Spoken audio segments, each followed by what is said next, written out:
I'm John Martin, and this is my video application for a teaching position at Oakdale Golf and Country Club. I will demonstrate my knowledge of the golf swing by comparing my own swing videos from 2017 and 2020, as well as my current swing to a video of two-time PGA Tour champion James Hahn from 2012. Unfortunately, my video editing software does not support creating freeze frames or illustration, so for the purpose of this video I will show the swings in slow motion repeated 3 times over as I explain. Here is a down-the-line view of my setup with my 2017 swing on the left and 2020 swing on the right. Immediately you can see I'm in more of a C-spine position on the left, and my arms are extended out instead of hanging down. The extended arms are actually a product of the C-spine. Swinging with this starting posture made it harder to rotate properly and led to some lower back pain after repetition. Both of these issues are corrected in my 2020 setup, to some degree. Now, most of my weight is on my hips as opposed to my lower back, and my arms can travel closer to my body.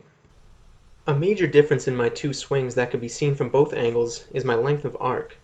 In 2017 my backswing was much shorter. The club would get about 45 degrees short of parallel. Adding length in the next few years, I now get to parallel and load up a lot more energy to be released in the downswing, and so my power has increased. Secondly, in my old swing I would drop the club severely at the top, falling way off plane and creating a drastic in-to-out club path. Making this move led to much inconsistency in ball flight because it's much harder to adjust what you're doing during the swing than to follow a predetermined plan. In my 2020 swing, you can observe my club staying on plane from the backswing to the downswing. Now I have a lot more control in my shot shaping, and in 2017, I couldn't fade the ball no matter how hard I tried. Now here's my setup from a face-on perspective. There are 3 significant differences which are observable in this frame. The first is my spine tilt. In the 2017 frame, my spine is more upright, and in 2020 there's more lean to create leverage in the swing. Realistically, an optimal spine tilt is somewhere in between these two examples. It's possible that an exaggerated tilt causes me to lose balance at times. The second difference is the width of my stance. In my current setup, my feet are further apart, closer to shoulder width. This is a more athletic stance which promotes greater stability through the entirety of the swing. Finally, if you look closely, you can see my top hand position has changed. A few years ago my grip was very strong, so I had a hard time holding the club face square or open at impact. Now my grip is more neutral, less of the glove logo is visible at setup. In 2020 I have greater control of the club face through impact, and this also creates less strain on my left wrist over time. Watching the comparison of my old and current swing, once again the length of arc change is evident, but I want to focus on 2 other changes. The first is sway. Unfortunately, it's quite difficult to see without the use of illustrative tools, but in 2017 I had some sway towards my back foot during my backswing. Doing this caused me to lose balance most of the time, and it sacrificed a lot of power. Now, I turn into my back foot without shifting my hips, and I retain more power and stay within my swing center. The other difference is finish position. In the past, I tended to finish my swing with my weight partially back. Now this implies that my weight transfer throughout the swing and my impact position were probably less than optimal. In 2020, I finished with my weight completely forward, which implies good dynamic balance. Moving on to the PGA Tour comparison. I chose this video of James Hahn from 2012 because it has a lot of similar tendencies with a few important differences. In the down-the-line view of setup, Hahn's knees have more bend and his arms sit much closer to his body. It's important to note he's using a wedge and I'm using an 8-iron, so he needs to get lower to the ball. However, keeping my arms closer to my body is something I've been working on, and it's interesting to see that I'm still quite far away in comparison to a PGA professional. Doing this is key in staying connected throughout the swing, which can often be an issue for myself.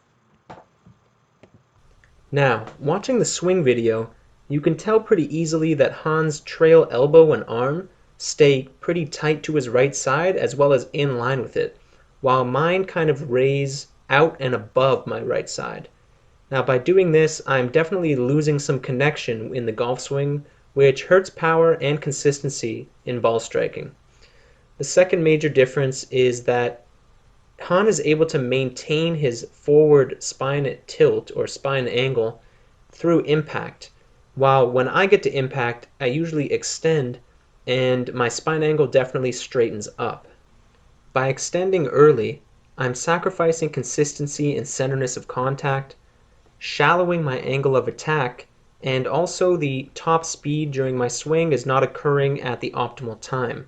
So I'm losing some distance as well as that spin rate that I desperately crave. And finally, we come to the face-on comparison with a PGA Tour player, James Hahn. The first thing that stands out is the forward shaft lean there at address. So mine is obviously a bit more severe, and you can see that my hands are hovering over my left leg while his are kind of on the inside of his left leg. So that kind of forces me to hinge my wrists right at takeaway, which causes me to kind of lose that sequencing a little bit and a little bit of connection, while it just kind of keeps it easier for him to stay locked there. The other thing is that lateral spine tilt that I mentioned before. He is kind of in that optimal zone between my 2017 and 2020 swing, promoting good leverage but also proper dynamic balance. Now, something you'll notice in this face-on swing video, if you actually pause the video while we're at P2, is that one, my trail arm has started to bend a little bit, two, my torso hasn't really rotated very much, and three, I haven't created much width of arc. My arms are really out from my body. And now Han is really doing all three of those things well while I'm kind of stuck in a less optimal position. The second thing that you will realize is at the start of the downswing, he is kind of shifting his weight a lot more forwards with his entire body, while I'm kind of only doing it with my hips, and I'm leaving my weight a little bit back throughout impact. So I'm ultimately not optimizing the use of the power that I generated throughout the backswing. Thank you for taking the time out of your busy day to watch this video application to the Oakdale Golf and Country Club. I hope this finds you well and have a nice day.